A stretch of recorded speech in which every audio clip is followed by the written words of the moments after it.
time is money, once you realize that time has value, then it should start becoming immediately clear that taking interest rates, the price of time, down to zero is highly unnatural. It would be like depriving an animal of oxygen.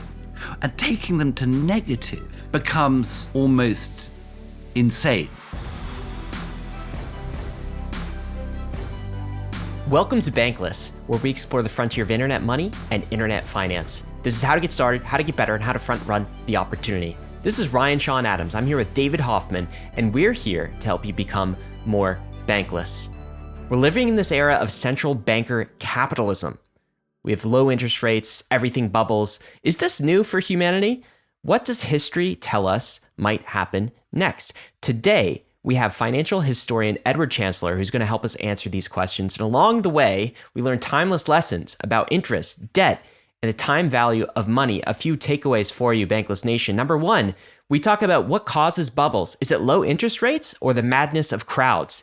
We've certainly seen a lot of both in our crypto journey. Number two, can we get away from bubbles, or are they just part of our DNA? Number three, what happens when that natural rate of interest becomes unnatural? Number four, after decades of studying the history of money and finance, who does Edward think is right? The Keynesians or the Austrians? Number five, what does Edward Chancellor think of crypto? How do they relate to central bank digital currencies? Really spicy takes near the end. And number six, what happens next? That's what we're all trying to figure out, David. What's the significance of this episode? What should folks get out of this? For Bankless listeners that have been paying attention, I've brought up this book, Take the Hindmost, throughout a handful of Bankless podcasts. Edward Chancellor is the author of Take the Hindmost. So one of my favorite books about money and finance that I think teaches us really important lessons. And he's also written a more recent book called The Price of Time, which is a study of interest rates. And I really think these two books are yin and yang. They're two sides of the same coin. And today on Bankless, where we talk about the frontier of money and finance, we're actually talking about the history of money and finance up to this point. And I think really why this episode is so significant and why Edward as a financial historian is so significant is that it's about money, it's about finance, but it's also about humans. It's also about the intrapsychic layer of what makes these things happen. Because again, money is just a story that we tell ourselves. Finance exists in the minds of humans. And so Edward does a great job just running through history and watching humans try to contend with these things that we've created, these naturally emergent phenomenon like interest rates and financial bubbles. And so I think without a complete picture of understanding money and finance that goes down into the human level, the sociological level, it's actually an incomplete story. And so I think Edward can probably give us, I think he gave us the most comprehensive, unabridged articulation of the progress of money and finance because he adds in that social layer. And then when we get to the end and we ask him about his current opinions in the modern day state of things, state of affairs, including this new player in the game, crypto, he is an older historian. He's seen some decades, but he really resonates with the crypto story. And I thought that was particularly interesting. It's very cool. He resonates particularly with this idea of money as freedom technology, which is when we get it right, that it can bring freedom to the world. And that's certainly something that the crypto story resonates with. Also, David, he's just a delight to listen to. You mentioned he's from an older generation, a generation that uses words like skullduggery and knaves. So just an absolute delight to listen to and talk with. And as usual, all Bankless citizens have access to the debrief episode, which is the episode that David and I are about to record it after this episode. David, I'm really excited to get into this topic with you. I know you are you're a super fan of these books, and there's so much that Edward unlocked that I want to talk to you more about. Of course, you can become a citizen if you click the link in your show notes and access the premium RSS feed, where you get access to that debrief episode and all of our special bonus content that we only put out on the premium feed. Guys, we're going to get right to our episode with Edward. But before we do, we want to thank the sponsors who made this possible, including our #1 recommended crypto exchange, Kraken. Go check them out. Kraken Pro has easily become the best crypto trading platform in the industry. The place I use to check the charts and the crypto prices, even when I'm not looking to place a trade. On Kraken Pro, you'll have access to advanced charting tools, real-time market data, and lightning-fast trade execution, all inside their spiffy new modular interface. Kraken's new customizable modular layout lets you tailor your trading experience to suit your needs. Pick and choose your favorite modules and place them anywhere you want in your screen. With Kraken Pro, you have that power. Whether you are a seasoned pro or just starting out, join thousands of traders who trust Kraken Pro for their crypto trading needs. Visit pro.kraken.com to get started today. Bankless is launching the Bankless Token Hub. At Bankless, we've been studying the crypto markets ever since 2017, and all of our research has led us to this, the Token Hub. You're a one-stop shop for alpha to help you navigate through the crypto markets. Have you ever wished for a trusted resource that would share their thoughts, ratings, and their opinions about tokens? Boy, do we have the product for you. The Bankless Token Hub is where we provide Bankless citizens with the alpha on the hottest tokens in crypto. We do the research, so you don't have to. The Bankless Token Hub includes the token ratings, where our team shares their research and outlook on the hottest tokens in crypto. Also, the Token Hub includes Bankless Bags, our own internal investment club. Bankless Bags is where we put our money where our mouth is. And for the Bankless power user out there, you can access the analyst team 24/7 inside the Bankless Nation Discord. You can ask them questions and learn from a group of people deep in the weeds of crypto investing. The last feature of the Token Hub is the ability to upvote or downvote token ratings. The Bankless Token Hub lets you learn from your fellow citizens to rate these tokens yourselves. The Bankless Token Hub is launching right now and has already been beta tested by your fellow Bankless citizens. So stay tuned in the Bankless Discord for updates. And if you're not a Bankless citizen, well, you better sign up if you want access, because this corner of Bankless is available for citizens only. I'll see you in the Discord. If you haven't experienced the superpowers that a smart contract wallet gives you, check out Ambire. Ambire works with all the EVM chains that are out there, the layer 2s like Arbitrum, Optimism, and Polygon, but also the non-Ethereum chains like Avalanche and Phantom. Because of the power of smart contract wallets, Ambire lets you pay for gas in stablecoins, meaning you'll never have to spend your precious ETH again. The web app has numerous fiat on-ramps to make it easy to dump your fiat for crypto, and if you like self-custody but you still want training wheels, you can recover a lost Ambire wallet using an email and password, but without giving the Ambire team any control over your funds. Check it out at ambire.com for the web app experience. But also, the Ambire mobile wallet is coming soon for both iOS and Android. And if you want to be a beta tester, you could sign up at ambire.com/app. And since you stayed to the very end of this ad read, you should know that Ambire is airdropping its wallet token to early users for simply just using the wallet. So if you want to get started with Ambire, all the links that you need are in the show notes. Bankless Nation, I would love to introduce you to Edward Chancellor. He is a financial historian, a journalist, and an author of two of my favorite books, linking together the history of money and finance and human culture. The first book, Devil Take the Hindmost, A History of Financial Speculation, I've brought up a handful of times across other podcast episodes. And this one explores the history of financial bubbles and their underlying causes. And Edward's newest book, The Price of Time, The Real Story of Interest, is a similar book in which it explores the story of interest from its roots to the modern day and how our relationship with interest has developed. So today, on this episode, we are going to explore in which the ways of money and finance is embedded deeper into our lives than we have previously thought. Edward, welcome to Bankless. Pleased to be with you. Edward, these two books, Price of Time, Devil Take the Hindmost, they focus on different things, but I want to start and open up this conversation about where they actually overlap. One is about financial bubbles. The other is the story of interest rates. But if these were two Venn diagrams, how would you define the overlap between these two things? What do these two books have in common? Well, the overlap is most clearly in the area of financial speculation and bubbles. The first book, Devil Take the Hindmost, deals with looks at a variety of different bubbles over time and examines them in different ways. What generates the bubble? For instance, you might get new technologies, or you might. Technology is the most obvious example, but there are other types of bubbles. You get real estate bubbles and so forth. And that was written in the 1990s when the tech bubble, the dot-com bubble, was beginning to take off. The second book is exclusively about interest and the role that interest plays and what happens when interest rates in particular fall to very low levels. And that also has a lot of discussion of speculative bubbles historically, and up to the recent day. And what I argue in the second book is that you could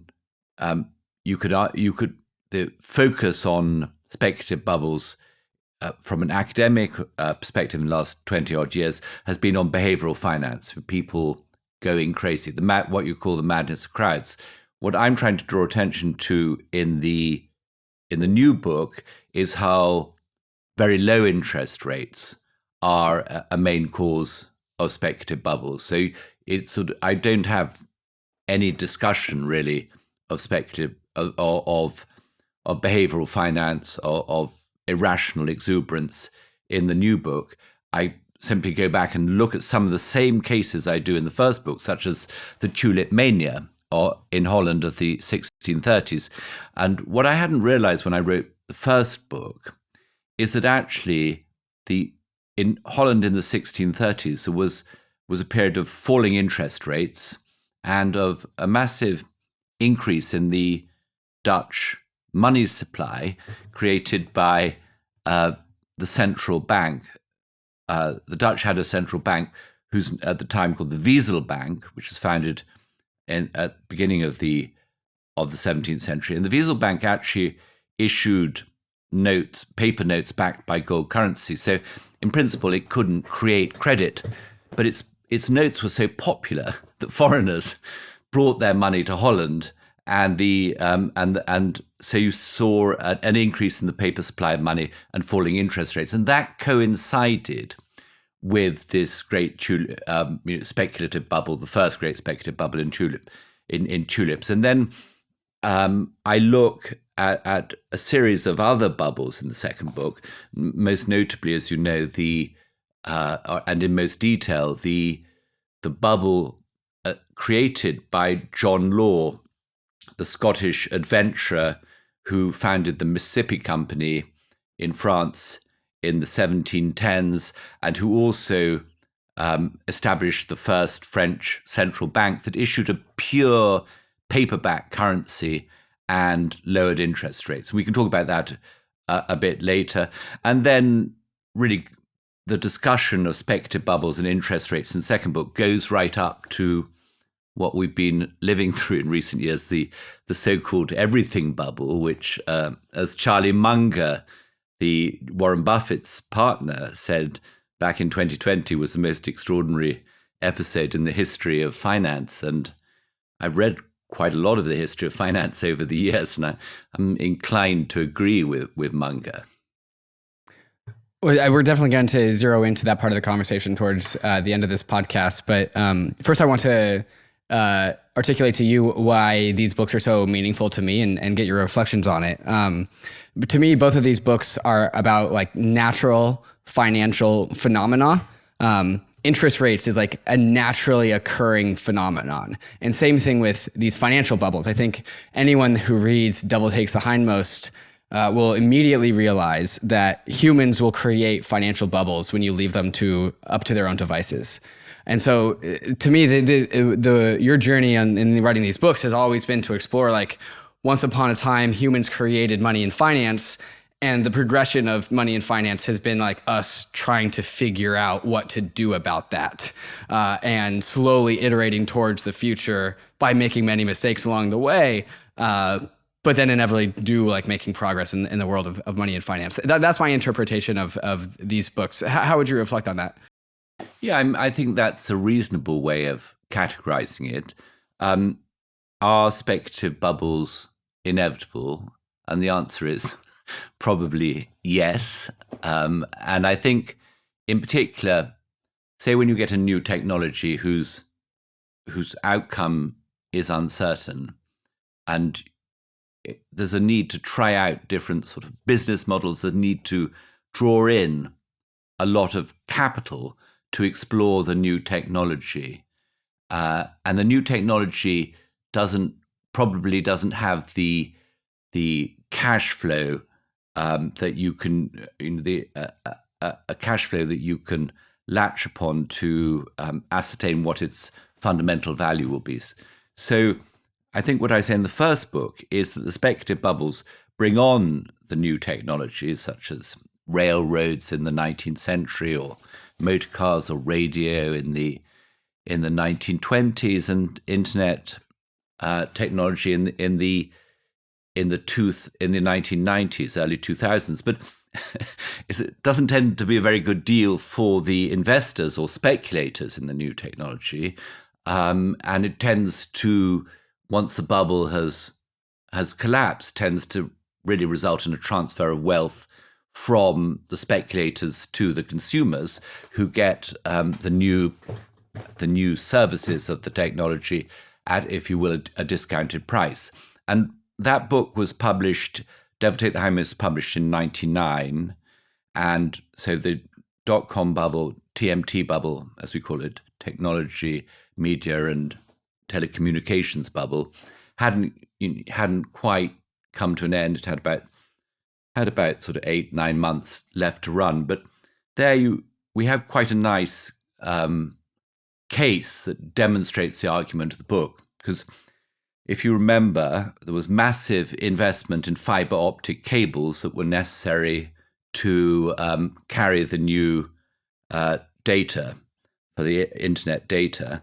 And that was based on, at the time in the late 1990s, on forecasts for data traffic growth that were massively exaggerated. And we had tremendous overinvestment in fiber optic cable. And shortly afterwards, there was then a slew of telecoms bankruptcies, including the massive WorldCom bankruptcy. And we were left with 95% excess capacity in fiber optic cable. And that really was, as I say, not a great deal for investors, but pretty good for people who were starting up tech firms and consumers of internet technology in the early 2000s. So you could say it's a misallocation of capital, but it also provides the backbone for the new technology to take place. So there's a case in which, if you will, the bubble is serving a function, but just not serving the speculators' specific financial requirements. As to the nature of interest, as you say, this is something that is natural to mankind. And I argue in the book, as you know, that interest arises right at the dawn of history. We have sort of records of interest being charged 5 millennia ago. And in fact, if you look into the ancient languages, you find that the word for interest in most of the ancient languages of the Near East was related to the offspring of livestock, of cattle, of sheep, and goats.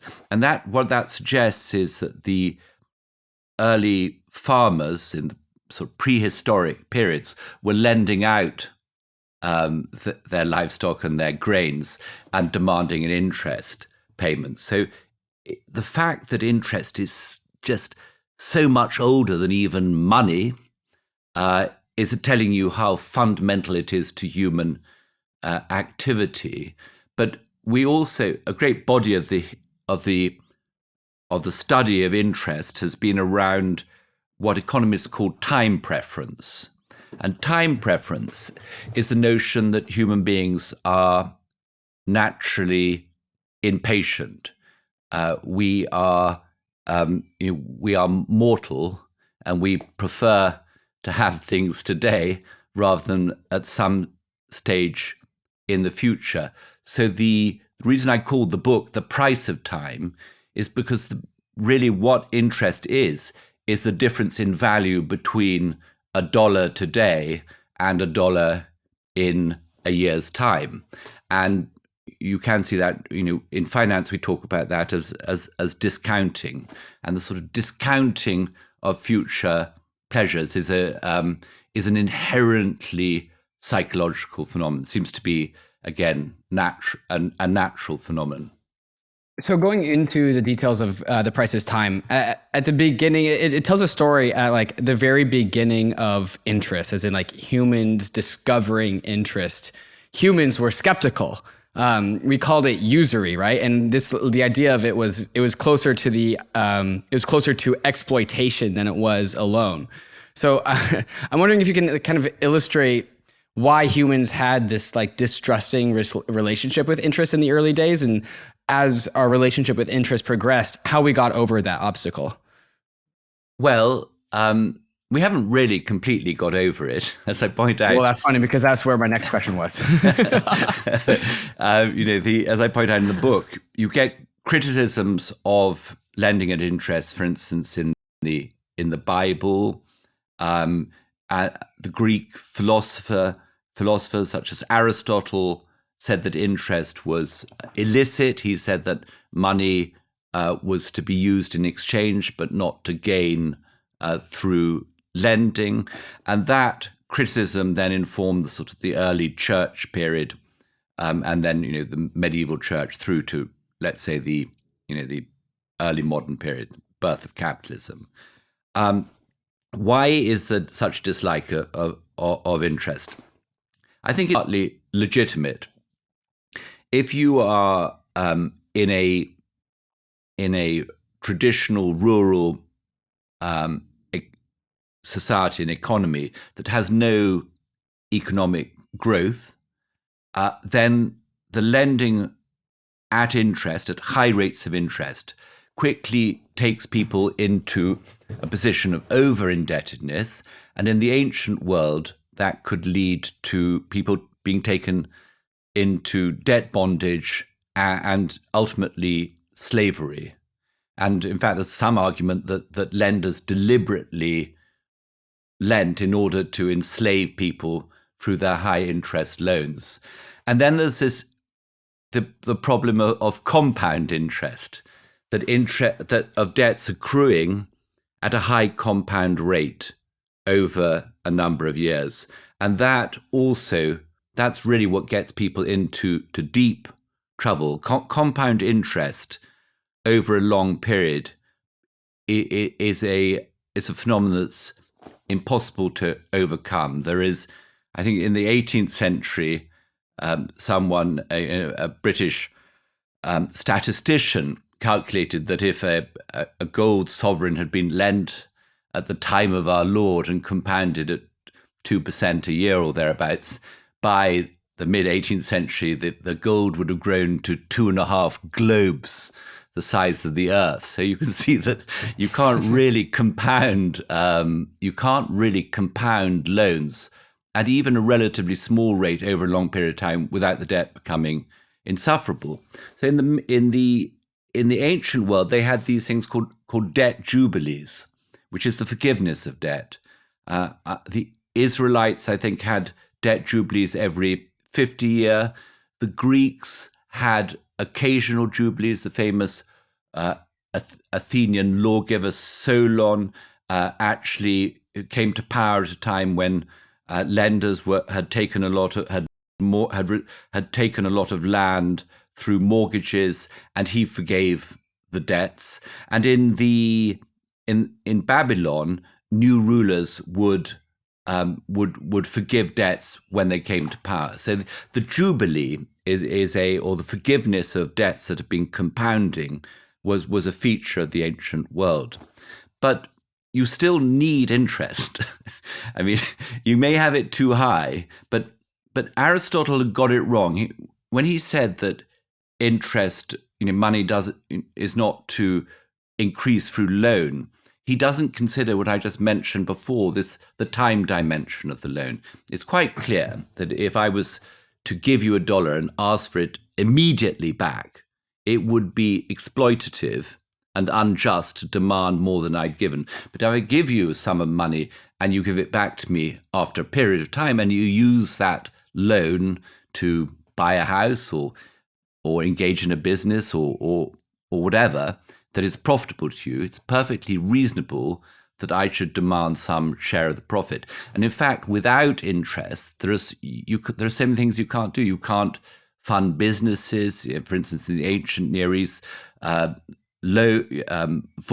merchants' voyages were funded with loans. The real estate market in Mesopotamia was funded with loans. So you need the interest in order to provide quite basic functions. And of course, I forgot to mention that, of course, in the ancient Near East, loans of grain were also used for agricultural purposes, just as farmers borrow today to farm. So you need it, and then eventually, by, let's say, the 16th century, capitalism has become so well established in Europe, with merchants trading across Europe and using credit instruments that embed a rate of interest, that it becomes really futile to continue with these religious strictures against interest. And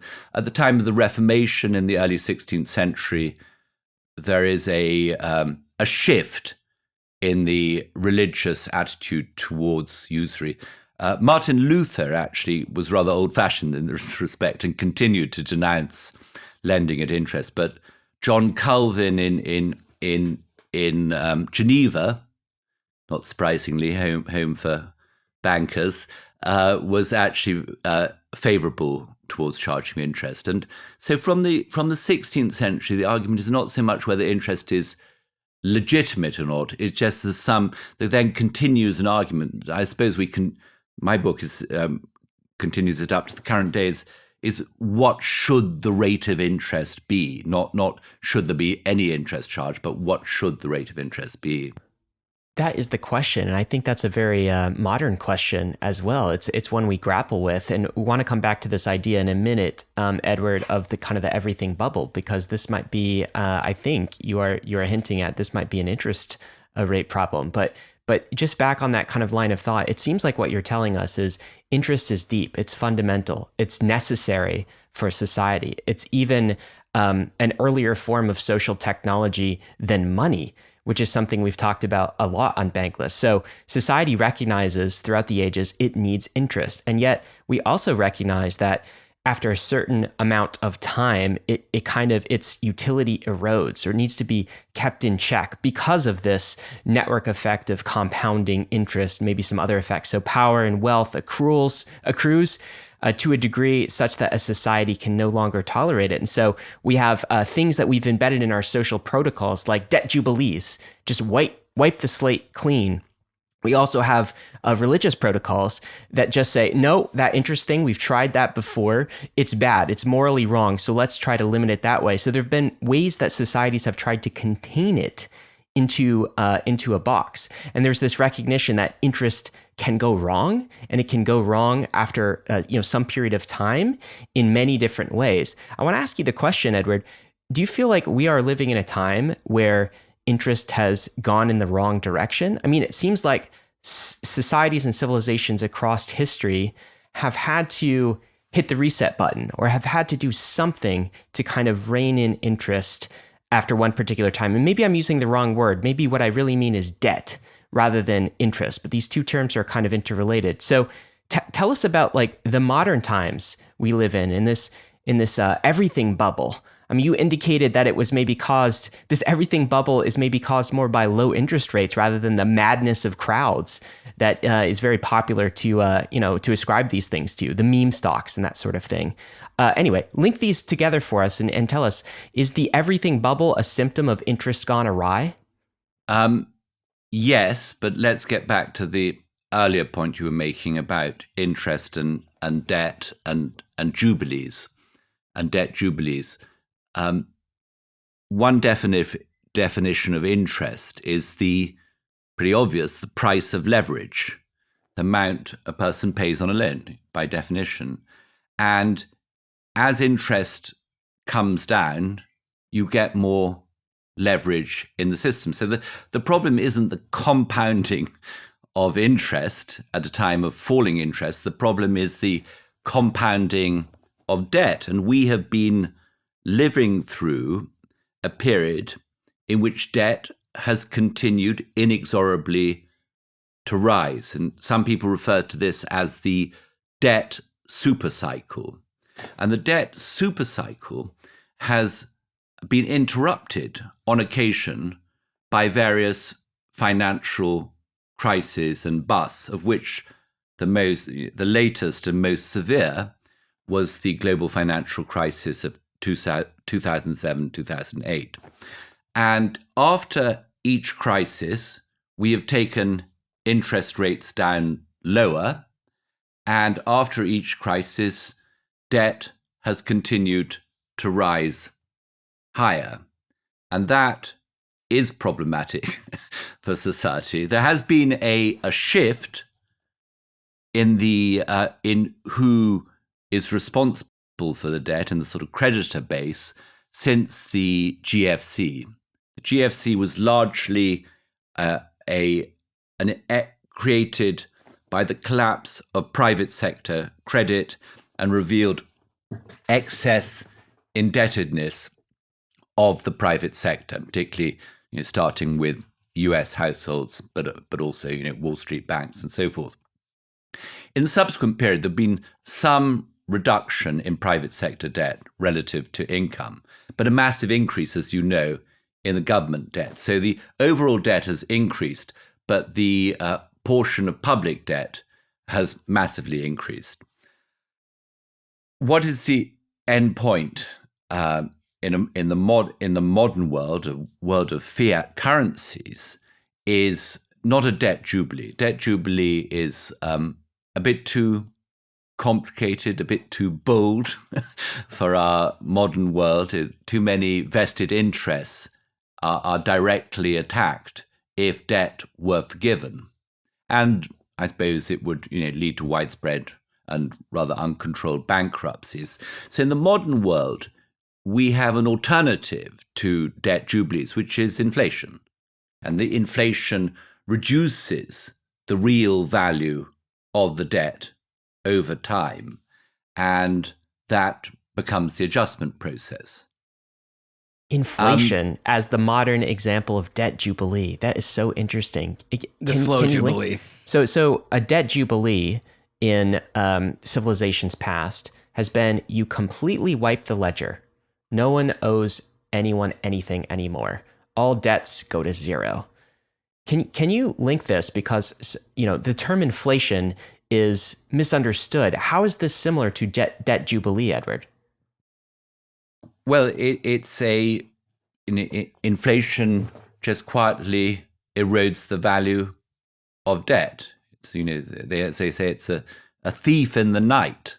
The economists have a term for this, financial repression. And financial repression is when the rate of interest is held below the level of inflation, and that serves to erode the value of the debt. Now, for instance, after both World Wars, we had periods, after the First World War, in Europe, in certain countries in Europe, France, Germany, Austria, Hungary, we had high inflation in France and hyperinflation in these other countries that wiped out the value of the debt. After the Second World War, you again had inflation in Europe and in Japan to wipe out the war debts. But the British and the Americans went through a prolonged period of financial repression in which roughly half their war debts were paid off by inflation rather than through repayment of the debts or by growth in GDP. It was the eradication of debt through inflation. And that I think is the norm of the modern world. And if you think about it, over the last year, people have been pointing out that interest rates are rising. But if you actually look at a chart of real interest rates have been lower over the last year than they ever were during the so-called great inflation of the 1970s. So so already that process of financial repression is kicking in, and the debt burden will start to decline. And I'm not saying inflation difficult to predict, the path of inflation difficult to predict, but I think the base case for thinking about our future, the current debt burden, is that it will mostly, or to a large extent, be paid off via inflation through an inflation debt jubilee? I think there's two ways that you could kind of listen to this. One is you can kind of listen to what you're saying, Edward, and plan for the future as a result. Make sense of the world around you and kind of what's happening with the financial markets and with society, knowing that there's this inflationary type of debt jubilee that is in process right now. But another question I have from, I guess maybe your historical perspective here is oftentimes inflation is painted as the enemy. And I'm wondering if your perspective, paints inflation in a different light. Is it like necessary that we have inflation for the functioning of society and kind of wipe parts of the debt every so often? Is that kind of the macro picture of things? Like, what would you do without inflation? Society would not be able to function. What's your take on this? So, I agree with what you say. I think I'm no great friend of inflation in itself. I would like to have a stable money. I'd like to have a stable financial system, for that matter. However, at different times, people's approach to inflation varies. If you're starting from a position of high debt, let's say high public sector debt, that can only be paid off through either economic growth or higher taxation, and let's forget about the economic growth for a while, then let's just say the debt is going to be a burden on the taxpayer and the interest payments a burden on the taxpayer, then obviously there's an interest in the taxpayer not being overburdened. In recent years, there have been the beneficiaries of the extremely low interest rates have been the corporations whose profit share has grown relative to the labor share. So corporations have done better relative to workers, and older people have done better relative to younger people because older people tend to own their own houses, tend to have done the bulk of their savings, and as those interest rates fell, the assets the older people owned rose in value. The low interest rate environment has benefited people in the financial sector, bankers and professional investors who've generated more fees relative to workers and to executives in what you might call the real economy. But obviously the low interest rates also through the enhanced value of stock-based compensation benefited senior management. So you can see that a period of higher inflation accompanied by rising interest rates, but not so high that they actually bring the system down and that not so high that they actually make it difficult to pay off the debt. But higher inflation and slightly higher interest rates would benefit different parts of society. So I'm thinking that we're already seeing the low wage people having earnings growth exceeding levels of inflation, and the better paid people, their real earnings, income is beginning to decline. We haven't yet seen this feed through into falling corporate profits, but it's quite likely we'll see falling corporate profits at some stage. And obviously last year, massive sell-off in the bond and global equity markets. And so again, valuations become lower. And that means that younger people who are starting to save are going to get higher returns on their savings at the expense of those who already had it. So there are a number of ways in which inflation will benefit quite large and influential sectors in society. One way of seeing inflation is really a battle among groups of society for a larger slice of the cake. And there's a great American economist called Manker Olson who wrote a book called The Rise and Decline of Nations, in which he says inflation comes about through what he calls distributional struggles. I think, so that's the early stages of inflation. I think once inflation has sort of done its trick, say paying down the debt, and once inflation has run out of control, then it becomes unpopular with a broader and broader section of the population until at a certain point the political will is there to bring inflation to an end. I mean, go back to, say, German hyperinflation. The whole thing happened in a relatively brief sort of 2-year period. But at the end, they just had a monetary and fiscal reform in November 1923. And inflation just stopped dead in its tracks. If you think of the late 1970s, Paul Volcker, the Fed chairman, jacked up inflation to jacked up the Fed funds rate into the mid-teens, and there was two pretty severe recessions in the US, but there was really a consensus that was necessary to get the inflation out of the system. But they only wanted to get the inflation out of the system by the time US government debt had collapsed to, I don't know, less than 30% of GDP or whatever. So it just takes time. So, I mean, people, I think, look on inflation in a rather simplistic way as if it's always unfair. But it presumes that the situation, the distribution of income and wealth when inflation starts is fair. And that's often not the case. So it's never been fair. We're just squeezing out where the unfairness lies through different kind of populations and demographics. Taking turns of unfairness. I think so, yes. I mean, so look, famously, John Maynard Keynes, points out the problems of inflation, but he also, at a certain stage, famously calls for what he says is that the euthanasia of the rentier being the bondholder. And, the bondholders often have no friends. So bit of euthanasia is sometimes in order. Wow.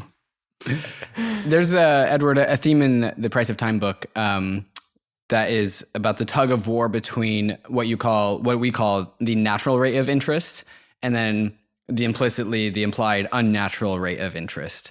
There's this natural rate that's set by the market, and then there is this rate of interest that the financial operators of an economy can divert away from. So, like, as a concept, can you just define the natural rate of interest for people and then illuminate the patterns of economies that go forth when the natural rate of interest is diverted from? Okay, so I really have two ideas of how you might define the natural rate. One is just, as you alluded to earlier, the market rate of interest. And the market rate of interest would really appear in a world in which the money was constrained in supply, and therefore, like any other good, and therefore the market rate of interest would be the price for transferring a limited amount of loanable funds, and it would reflect supply and demand for loanable funds. And I think that's probably what you had, let's say, before the beginning of modern banking, let's say in the sort of mid 17th century. Trouble is that as you know, banks, what we call fractional reserve banks, they take in a deposit and then they lend out the deposit. And through the act of lending out the deposit, they actually create a new deposit. And that new deposit creates new money. So there is no fundamental restriction on the growth of the money supply. And then that's rendered more complicated when you get into a world of modern central banking, when you sever the connection of central bank reserves from from gold, from a limited commodity, precious metal. So then you get really two forms of fiat, of created money, the credit money of the banking system and the fiat money of the central banking system. So now money is no longer really constrained. So if money is no longer really constrained in its supply, what then is the market rate of interest? Does it reflect really people's time preferences and companies' marginal return on capital? Probably not. It just reflects the activities of the banking system. So does the then, in a modern economy, does the market rate, do the rates of interest that prevail, are they reflective of the natural rate? What the ideal rate of interest would be? And I would say no. And I think one of the points the book tries to make is that there is the conventional wisdom among monetary economists and central bankers is, we know where the natural rate of interest is. It's the rate at which there's no inflation and there's no deflation. It's the sort of sweet spot between those two positions. Edward, this is central bank monetary policy. They want, 2% CPI inflation, basically, and they're trying to adjust their thermometer, in terms of monetary policy to accommodate that. Exactly. And during the last decade, as you know, the central bankers took interest rates down to the lowest level in history, massively expanded their balance sheets with quantitative easing, and engaged in a whole number of other sort of tricks, hocus pocus, Operation Twist, whatever, in order to manipulate both short and long-term rates to the level at which they could meet their inflation target. And they did more or less throughout the post-crisis period. In Europe and the United States, inflation was sort of roughly around the 2% target. And so the central bankers would say, we did a good job. We brought the Great Recession to an end. There was no repeat of the Great Depression. Unemployment came down, and we met our inflation target. So, what's wrong? What's not to like? And I'm saying, well, actually, hang on a sec. Perhaps this inflation target is, not all that it seems. And for that argument, I go back to a critique of the earliest iteration of inflation targeting that occurred in the 1920s, which was then known as price stability. And that was really just sort of 0% inflation, but sort of roughly the same thing.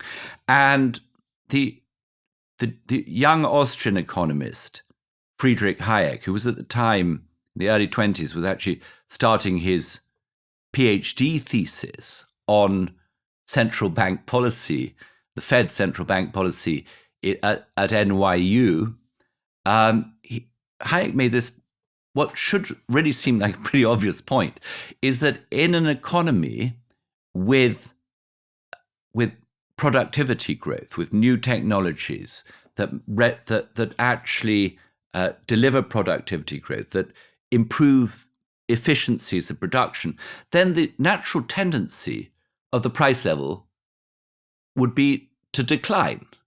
And so actually at a time of productivity growth in a modern capitalist society, you should see a mild or possibly sometimes even stronger decline in the price level, just like we used to expect, computer prices to come down every year. And what Hayek then argued is, well, if you aim at stable prices, and you can extend the argument to the modern day, if you aim at a 2% inflation target at a time of productivity boom, and we could also, sometimes people refer to it not so much as a productivity boom, but as a benign supply-side shock. And that, in recent decades, the great supply-side shock that brought prices down was globalization, and in particular the entrance of China into the global trading system and its massive growth in export shares. So you would normally have expected during this period, when world traded goods prices were inexorably declining, that the price level should be declining. But yet nevertheless, the central bankers, with their fixation on this 2% inflation target and their fear of deflation, but what they feared was what Hayek would have called the good deflation that comes from positive supply shocks and rising productivity. So the central bankers acted against that declining price level. And in the process of doing so, they brought the interest rates down very low. And then what did you get? You got the succession of speculative bubbles. You got, as I argue, misallocation of capital. You had a huge amount of risk-taking. You had a build-up of leverage. So, and that, in fact, actually what's quite, not amusing, it's sort of tragic, is that build-up of leverage prior to the global financial crisis, which to my mind was induced in large measure by the Greenspan Fed's easy money policies after the dot-com bubble, that then creates genuine deflationary problems when the banking credit bubble bursts. So I don't think, and one of my points in the book is, I don't think this narrow inflation targeting to discover the natural rate of interest is actually useful. I say, well, actually, I don't say, but so I was talking to an economist friend of mine the other day, and apparently there's a late medieval school of economists called the School of Salamanca, whose main protagonist says, the real rate of interest is known only to God. Yeah, I think that's probably true. But then you see, if the natural rate of interest isn't revealed just by inflation or deflation, then I think what I say in the book is, you know when you haven't got the natural rate of interest, when you know when the rate of interest is wrong, is that's when you're getting these asset price bubbles or this excessive risk taking or this build up of leverage. So there are other indications that the interest rate has been set wrong. And at this stage, I could just introduce another idea, which we haven't really discussed, which is a point made by a Yale economic financial historian called Bill Goetzman. He says interest is the most important invention in the history of finance because it allows transactions to take place across time. Now, Hayek in the 1920s started to play around with this idea of what he called intertemporal disequilibrium. And intertemporal disequilibrium is frankly when when there is an imbalance between the present, your present activities and your future required activities. So if you have too much debt, you have an intertemporal imbalance. If asset prices are overinflated, that's another form of intertemporal imbalance, because the returns on the assets when they're superinflated are not going to meet the requirements of investors who purchase those superinflated assets. They're going to lose money. So my argument is that I'm nice bit to go back to this question of what the natural rate of interest is. It may not be discoverable, but it would be a rate at which there is an intertemporal balance between current borrowing, saving, and investment and future consumption. And I think I'm pretty convinced that we have got our financial system and economies into a state of pretty acute intertemporal disequilibrium. So we are living in a place, of course, only God knows the natural interest rate, and Jerome Powell is not God, of course. I don't even think he would think that.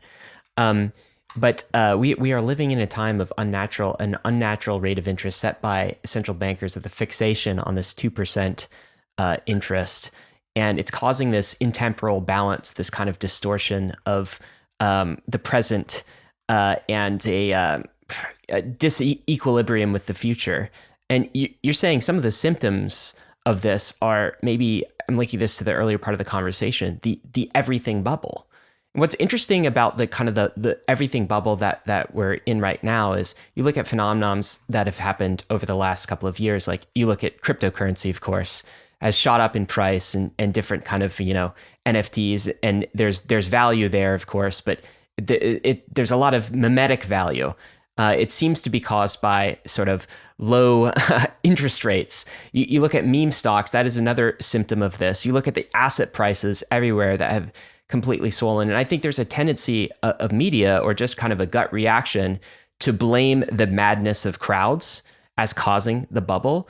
It's like, this is another tulip mania or something. And you're saying it's more a symptom of this low interest rate environment. Yes, speculative bubbles are inevitable, but this one in particular, at this point in time, does it seem like it's fueled by this low interest environment, this this unnatural interest rate that we're living in? Can you link this up for us, Edward? So, as you know in the book, I have a chart somewhere which shows US household net wealth, which is the data that the Fed has been collecting since early 1950s. And what we see over the last 25 years is quite clearly bubbles appearing in household net wealth, coincident with the bubbles we've been living through. So you see a little sort of hillock of a bubble with the dot-com bubble, and then a somewhat larger increase in net wealth to GDP by 2007, coming down in 2008. And then you see this Everest of a bubble forming and peaking at the end of 2021, at which point US household wealth is roughly 100 points of US GDP greater than its long-term average. And what's quite interesting is that I didn't mention in the book, but I did run the numbers with an analyst a few years ago, and what we found is that in the old days, the increase in household net wealth would actually coincide with actual savings in the US system, and then it became completely divorced from savings. And so the bubble then appears to be growing, and I show this in the chart, that at each cycle of these three bubbles, the Fed funds rate has been lower and lower and lower. So as the interest rate came down over the course of the cycle, household wealth got higher and higher. And that's all household wealth aggregated together. Now go to the everything bubble. Yeah, there's obviously, there are other factors at play, all the autists and retards on the Wall Street Bet subreddit, then you are familiar then. Yeah, I am. I was early on to that, and then they're rushing off to Robinhood, the Robinhood app, where their stock trades are gamified as the Massachusetts regulators complained, and then high turnover, and then you get this. And one of the themes, if you remember from Devil Take the Hindmost, is that changes in communications technology feed through to speculative bubbles, and so that that one aspect of the everything bubble would really probably have occurred under a different monetary environment. But one of the things, as you're probably aware, that Robinhood offered its loyal long-term investing clientele was 2% margin loans, or if you paid them, if you were a premium customer paying them, I don't know what, $60 a month or something, you actually got free margin loans on Robinhood, so you could lever the hell out of the meme stocks that you were buying, and as you saw at the time. US margin loans in aggregate were, at a peak high during the everything bubble. There is a point I make in the book, and pretty obvious anyone who's done any finance, is that long dated assets, assets with whose returns are in the distant future, you might call them growth stocks or whatever, obviously benefit more from a reduction in the discount rate than stocks that have a shorter payback period. So what we found and what we saw in the in the period running up into the everything bubble is that so-called value stocks, short duration stocks, investments did relatively poorly, and growth stocks and long duration investments did well. And then I argue that assets with no income at all did best of all. Yes, they did. And so you could say, as people, as some wag said in the 1920s, that the market was discounting the future and the hereafter. And by the way, so yesterday I read somewhere, you remember the SPAC king Chamath? Yes. And so yesterday, have you seen his? I read a comment by Chamath where he says, this is to prices. He says, the mathematical truth of higher interest rates is that it renders your company valueless. That is sort of slightly giving the game away, isn't it? So the SPAC bubble, of companies that basically under anything approaching a normal rate of interest were valueless, according to one of its most prominent expounders. Something to behold. And as I say, those SPAC companies look very much like the bubble companies that appeared in Britain during the South Sea bubble of 1720, another period in which interest rates had been declining, and you had this, semi-fraudulent and outright fraudulent companies floated in the coffee houses of the city of London. The most famous one being a company of a company of great advantage, but no one to know what it is, which is your almost a perfect definition for a SPAC company. Learning about crypto is hard. Until now. Introducing MetaMask Learn, an open educational platform about crypto, Web3, self-custody, wallet management, and all the other topics needed to onboard people into this crazy world of crypto. MetaMask Learn is an interactive platform with each lesson offering a simulation for the task at hand, giving you actual practical experience for navigating Web3. The purpose of MetaMask Learn is to teach people the basics of self-custody and wallet security in a safe environment. And while MetaMask Learn always takes the time to define Web3 specific vocabulary, it is still a jargon-free experience for the crypto-curious user. Friendly, not scary. MetaMask Learn is available in 10 languages with more to be added soon, and it's meant to cater to a global Web3 audience. So, are you tired of having to explain crypto concepts to your friends? Go to learn.metamask.io and add MetaMask Learn to your guides to get onboarded into the world of Web3.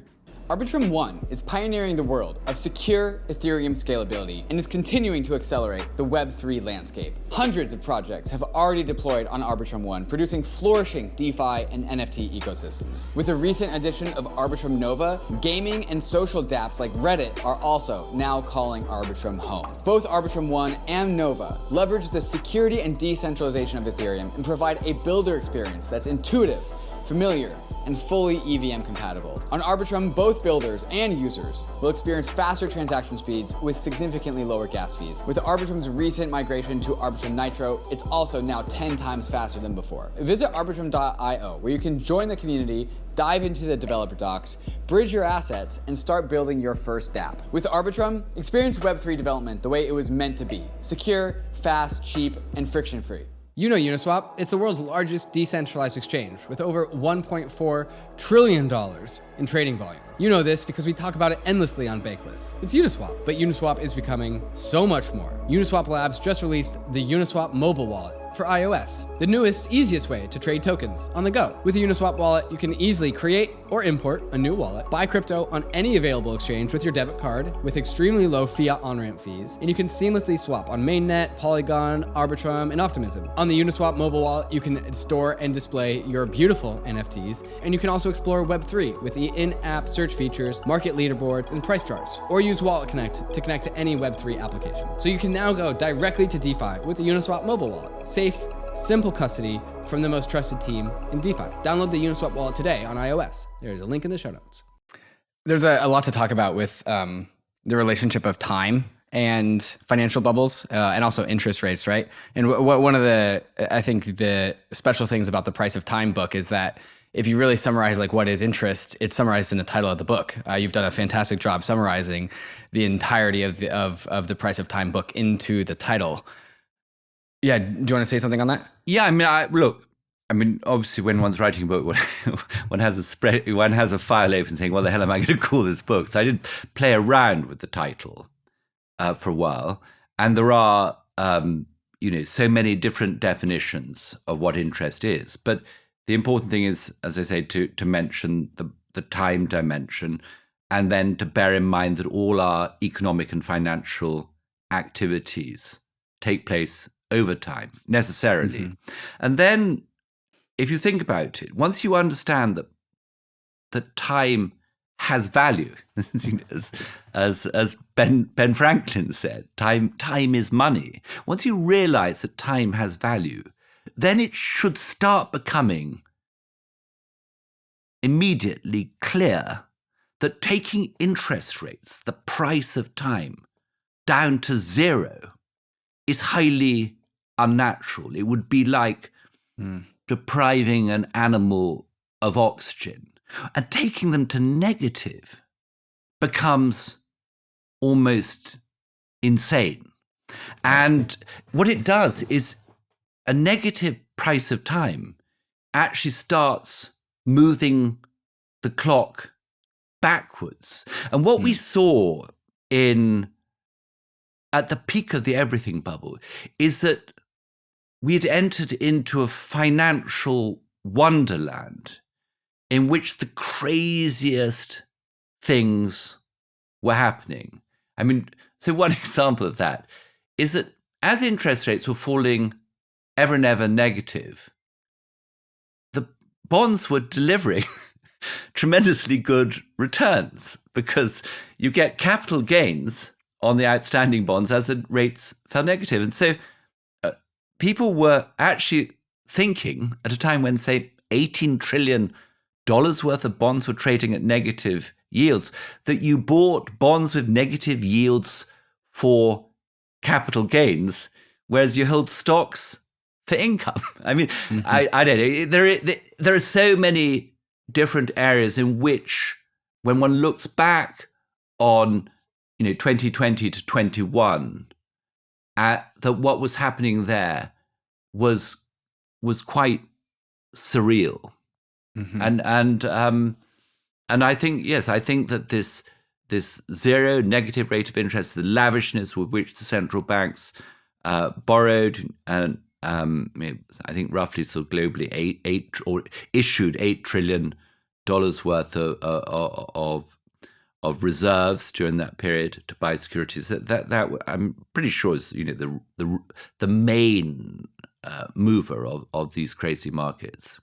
Yeah, the articulation that when interest rates go negative, that part in the book where, just like you said, people would buy equities for the revenues that the company would make, the value of the dividends, and then people would buy bonds for the capital appreciation.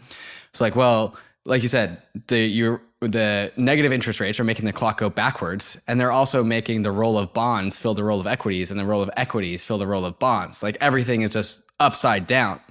I thought that was just like a great articulation of the whole book. I'm wondering if you could do a similar unpacking of "Devil Take the Hindmost" just as a title. Why is the book titled "Devil Take the Hindmost"? Like, why that title? So there is a theory of what's called the rational bubble. If you come across the rational bubble theory, which is that it's rational to buy an asset, even if it's overpriced, if you can be assured that there will be a sucker to buy it off you at a higher price. I've never been a particular fan of the rational bubble theory, but or the greater fool theory. But what I've found, reading the history of financial speculation, is that people who engaged in the bubble in speculative activity had that sort of obviously had that sort of mentality. It's if you will, it's your pyramid scheme, your Ponzi scheme mentality of I'll buy it and pass it off to someone else because I'm in an early stage the pyramid scheme. And what one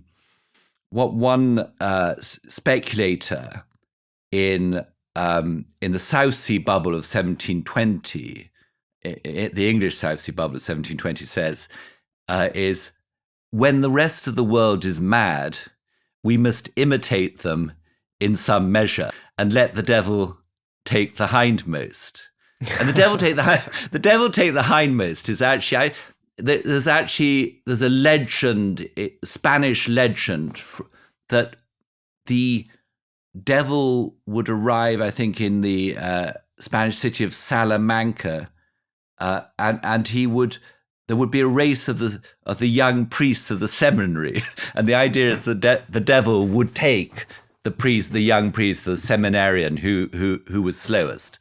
And there's clearly an element of that in every speculative bubble, which is, hey, I'm smarter than the suckers. I spotted this earlier. The truth is, obviously, at some level, a speculative bubble is a transfer of wealth between speculators, and if you are in early and out early, then the game's worked for you. Edward, one thing that's clear to me, both after reading both of your books, is that we as a species, as a society, run through the same things over and over and over again. And I think by the time when I was going through Devil Take the Hindmost, I had gotten to the 1920s, and I was already like face palming about like, oh, we're about to do this all over again.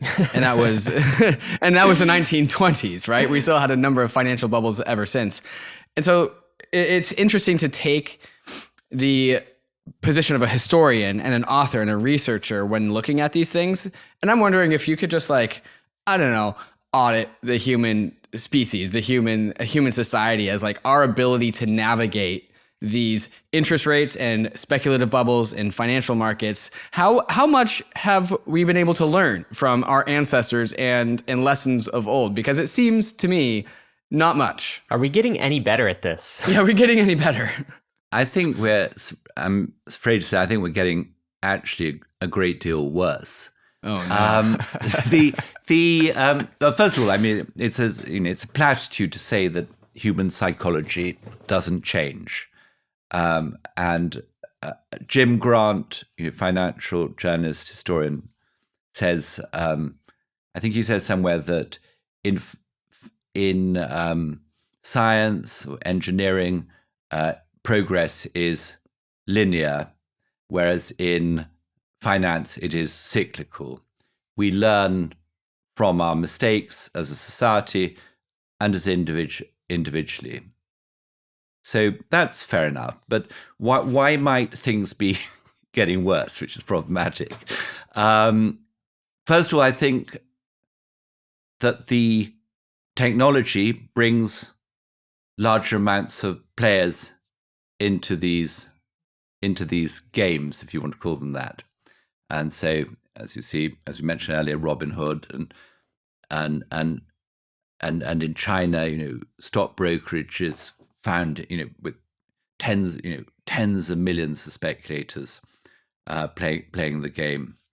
So I think the technology broadens things. I think it makes it easier to create these information cascades, these little bubbles.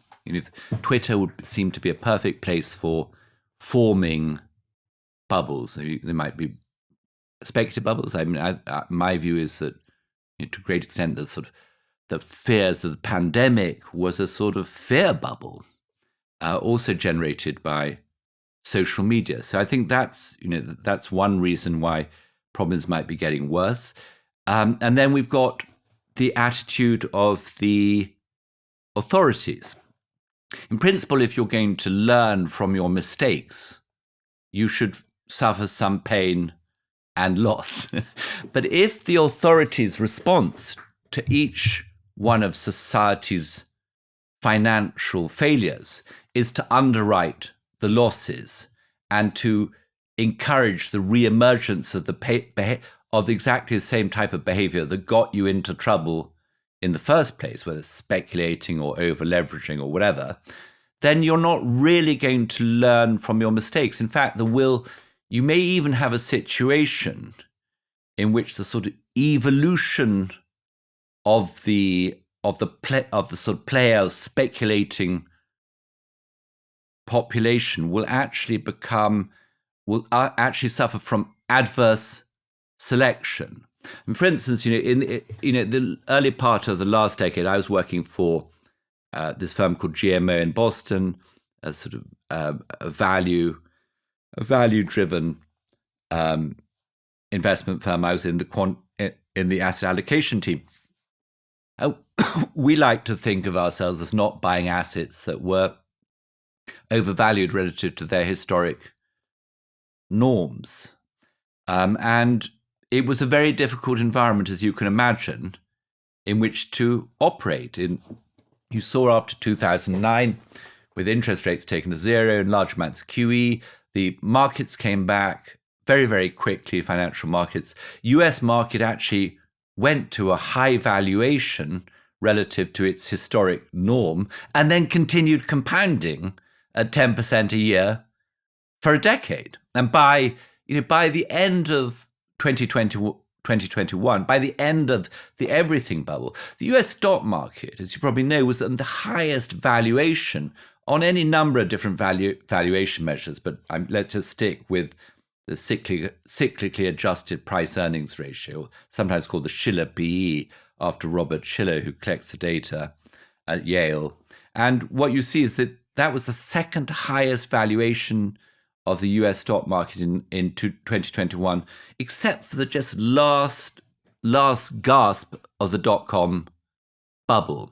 And yet it was very difficult for an investor not to be sucked into that bubble, because by being sucked into that bubble, if you didn't get sucked into that bubble, you would underperform and your clients would tear assets away. Which is why my old boss, Jeremy Grantham at GMO, says that he thinks the biggest driver of markets, he's not particularly interested in my whole interest stuff, he thinks the biggest driver of markets is what he calls career risk, which is if you try and battle a bubble, you will be sacked. And he often cites a comment of Keynes from the General Theory, where Keynes says, in the world of professional investment, it is better to fail conventionally than to succeed unconventionally. And so I think I'm just veering a tiny bit away from the original question, but my point is that if we don't learn from our mistakes, and if the authorities, if you will, reward us for making mistakes, then obviously our mistakes are going to get bigger and bigger. So, Edward, as a result of just doing deep research across like hundreds of years of examples of humans engaging in speculative behavior and financial operators turning into financial manipulators, you do a great job writing your books, maintaining a decent amount of like neutrality and objectivity and simply just telling the story. But I'm wondering if you just have developed your own personal opinions about like what makes good economics. So at least in the crypto world, we have debates about fiat money versus commodity money versus commodities. We have debates about Austrian economics versus Keynesian economics. I'm wondering just like, how have you landed in the world of economic debate? So the crypto world, I take it is it's quite sympathetic to Hayek's idea of the denationalization of money. And my book has quite a lot of Hayek in it. I mentioned earlier the Hayek's comments on whether, on targeting on targeting monetary policy on movements in the price level. And then towards the end of the book, I sort of discuss Hayek's notion of the road to serfdom. And what I argue is that if interest rates are constantly manipulated by the authorities, they will weaken the economic system, they'll weaken economic growth, and they will require the central bank to play a larger and larger role in the allocation of capital, and that we appeared to be moving in recent years into what you might call a period of central banker capitalism, in which the central banks were the main determinants of what was going on, both in the financial world, but also in the real economy. And this was a creeping process, which would then undermine a capitalist system based on free enterprise and individualism. So I think that Hayek is a major influence on that book. If you want to know, David, one difference between Devil Take the Hindmost and this new book is when I wrote Devil Take the Hindmost, I hadn't actually read Hayek, which is sort of probably pretty standard for most economists nowadays. They haven't read Hayek either. And then I got into Hayek just over sort of 20 years ago when I started, roughly 20 years ago, when I started sort of looking at the credit bubble that was forming in 2003 and then started, that's when I started reading a bit of Hayek. And this book has recently been awarded the 2023 Hayek Prize. So that was, wow, very, very gratifying for me because, the morning I received the prize, I was reading my wife extracts of the price of the Road to Serfdom, saying, "Darling, this is also relevant to today." Anyhow, so yes, Hayek is definitely an influence. And I don't know did you pick up in the last paragraph of the postscript, and I think this might be an interesting place to take to move the conversation.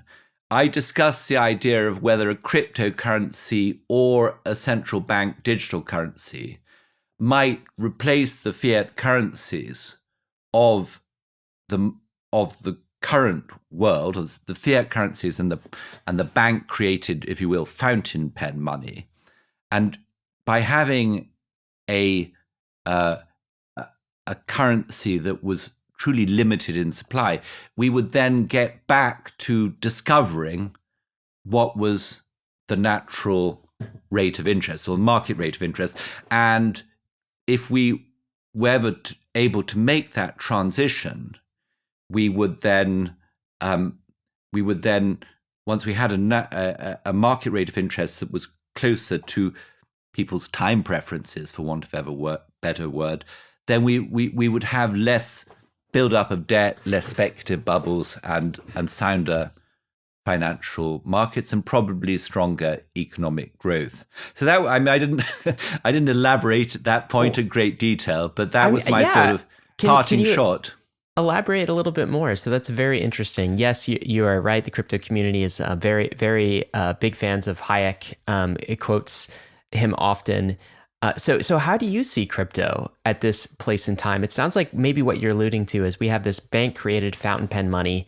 Money printer go burr is what we in crypto say, and it's leading to unnatural interest rates. And are you saying, Edward, that you see crypto, this non-state, non-central bank controlled monetary unit, do you see that as kind of a check on power, a way to maybe restore balance and get us closer to something that looks like a natural interest rate? Possibly is my answer. I don't profess to know as much about the crypto world as you do, but my intuition when I was finishing the book, in late 21, was that there was a lot of skullduggery in the crypto world, and there were a lot of what appeared to be sort of Ponzi schemes operating in the crypto world, and that seems to have been somewhat borne out by the crypto winter ensuing last year, and the failure of Sam Bankman-Fried's miscellaneous activities. You heard about that one, did you? Yep, I did. I actually wrote a piece. I wrote a piece in which I said that I thought that actually that that SBF wasn't actually conducting a fraud but a spoof, because well, if you look at his interviews, he actually seems to be telling his interviewers and the public that, hey, this whole thing is really corrupt. You can't really value anything. And then, of course, that famous advertisement with Larry David, where he's just saying, hey, this doesn't work. Well, actually, it didn't work.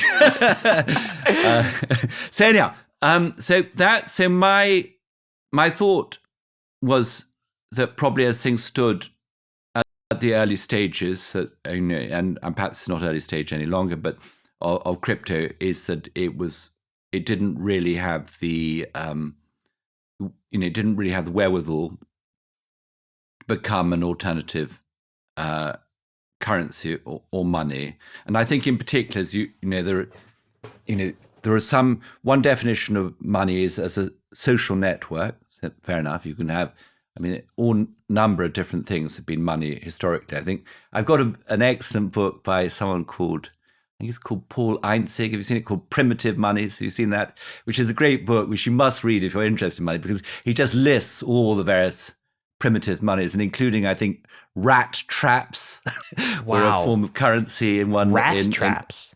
Rat traps. Anyhow, but the thing is that for money to be accepted, it mustn't be only accepted by a community of users, but also has to perform the sort of state money function. And what we clearly know is that the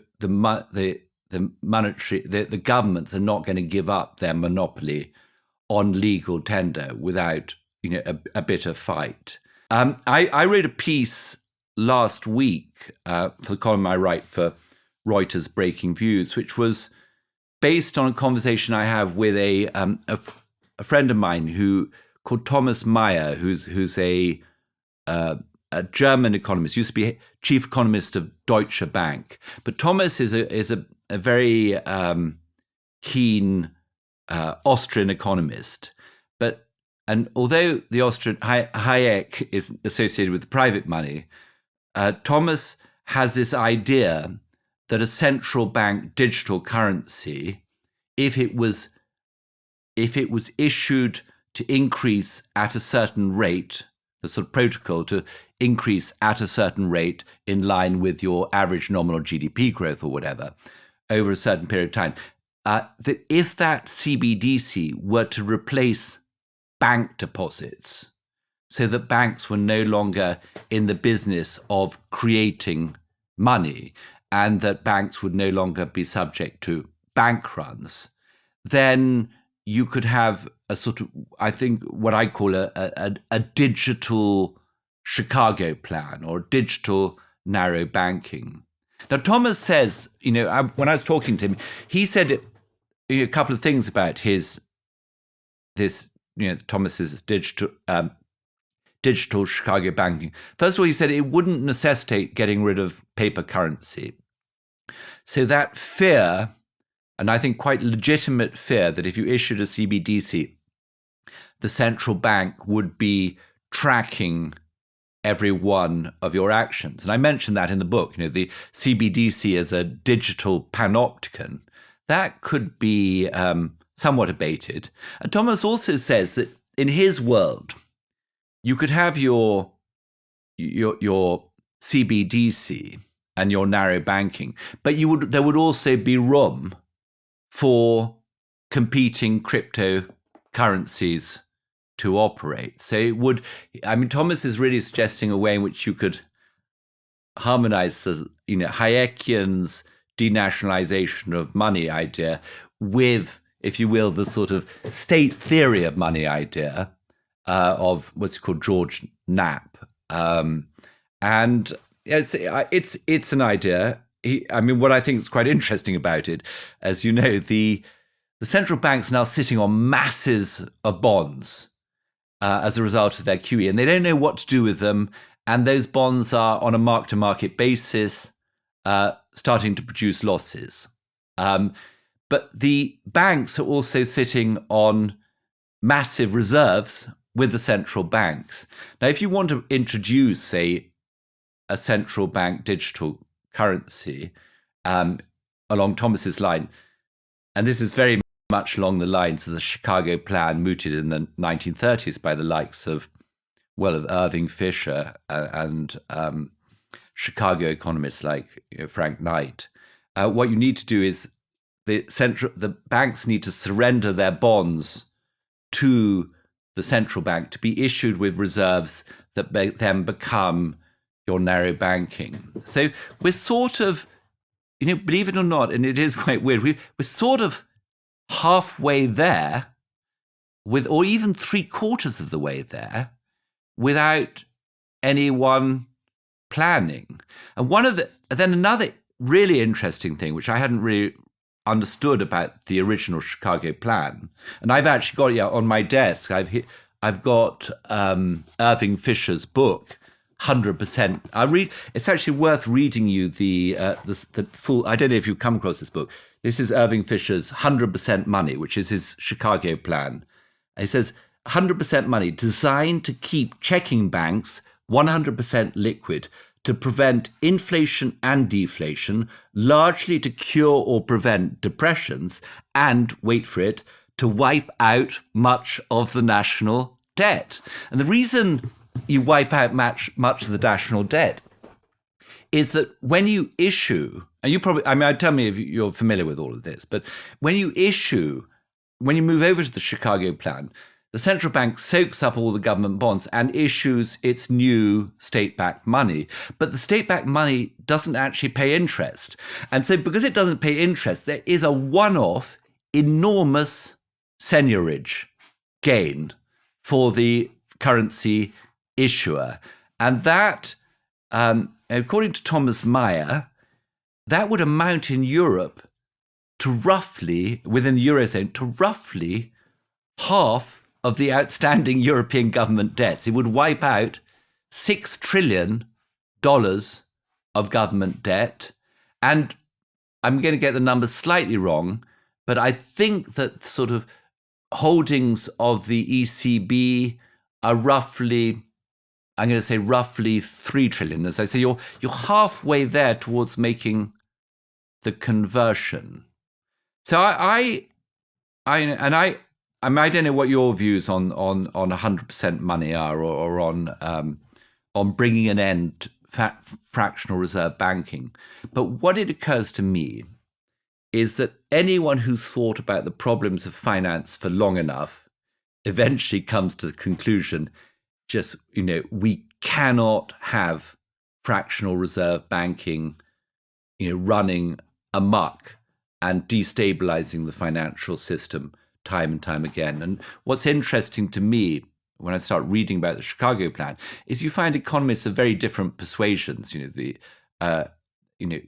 economists like James Tobin, Nobel laureate, or monetarist economists like Milton Friedman coming round to the same plan. So potentially that solution. As for the cryptos, the way I see it is that if we have a badly designed central bank digital currency, and the chances are we probably will do, and if embedded in that badly designed digital currency is either an inflationary tendency or or the sort of digital panopticon aspect in which all our actions are being followed, then I think that one type of cryptocurrency will then establish itself for a lot of transactions that people don't wish to have surveilled by the state. And I'm not saying that just necessarily sort of drug running and terrorism, but just the people are, I think, are happier. Or you tell me, but I think people are happier, frankly, that Visa or MasterCard should see their credit cards transactions than that an arm of the state should actually be able to create a profile of everything you're doing. Perhaps anyhow, the NSA is already creating such a profile, but that they don't really want to see the state engaged in that. And as I say, go back to Hayek, somewhere he says the invention of money is the most powerful instrument for freedom. ever created. And I think that the Chinese digital currency, central bank digital currency plans, the digital yuan or whatever you want to call it, that I think is the strongest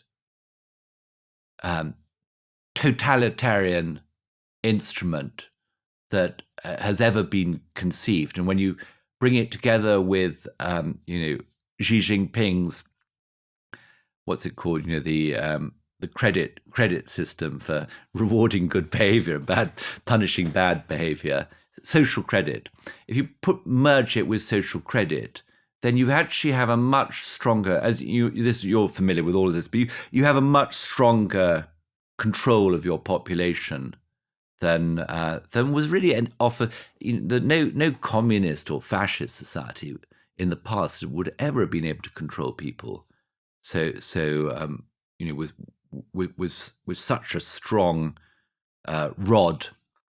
I think going down that route, there is a crypto future, and then no doubt as the crypto folks have all been saying since the run on Silicon Valley Bank, is that the run on Silicon Valley Bank is not just showing the sort of instability of the banking system, but it also shows the central bank, the Fed, and the federal government through the Pension Benefit Guarantee Corporation taking on more and more responsibility, underwriting loans, underwriting deposits, and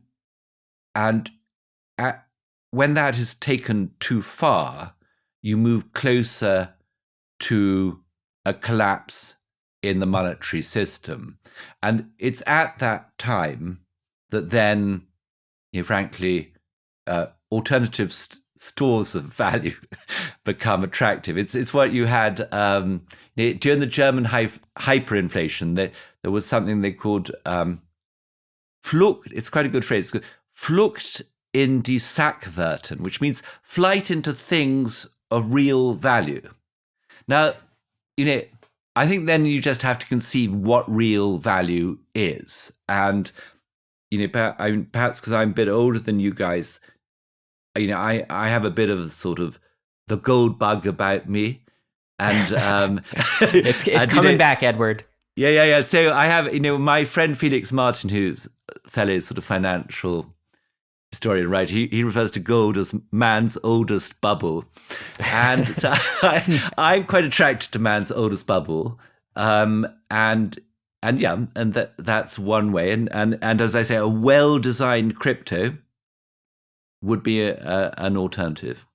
Edward, it's been an absolute pleasure to have you on the show and for giving us so much information, for giving us your knowledge. I guess a couple of comments on what you just said. This idea, I think you are one of us in some core ideas. This idea that money is a freedom technology, that's a Hayekian idea. It's also a deeply embedded crypto idea. And this idea that we are converging towards a central bank digital currency. And so, maybe the end of this decade, maybe a little bit longer, maybe sooner, there will be two forms of digital money. There'll be a central bank digital money, which is not as free, is kind of the crypto prediction, and an alternative money that is free, which is crypto. I would love the idea of a digital Chicago bank to come to fruition that protected citizen rights, that didn't give away our privacy, that didn't have inflation as a seigniorage fee attached to it. With the central banker capitalism that you've rightly identified, it's hard to imagine that world exists, but we'll be pushing for that as well. Anyway, there's so much more we could talk to you about. And I feel like as this progresses, this is one of the most interesting times, I think, in monetary history, at least in recent times. I don't know if this is the most interesting in your decade, but like we're in your lifetime, but we're really seeing new things arise in years. I mean, and so I feel like we should have you back on again to talk us through that. But I want to end with this last question. Do you have any predictions on what's going to happen next? Just general predictions, given what you've seen across time with other societies and other civilizations and the place we are now. As David said earlier, when he was reading Devil Take the Hindmost and he got to the 1920s, he smacked his head. And because we're going to do it again. And I feel like now is the 2020s. And I feel like this is a head smacking moment. I feel like we're about to do something again. What do you think that thing is? Well, perhaps we are in the late 20s. But we've gone beyond 29. I mean, if we were the 20s, then we're in 1930. What I think is this, and just stick to the sort of main thrust of the book, the new book, The Price of Time, is that the entire financial system and the economy itself became adapted to these extraordinarily low interest rates.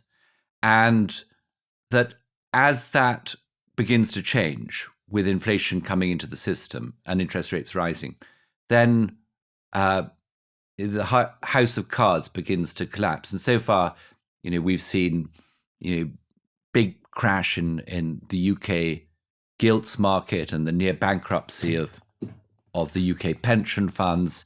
We saw, the crypto winter that we've mentioned, and then the regional banking crisis kicked off with the collapse of Silicon Valley Bank.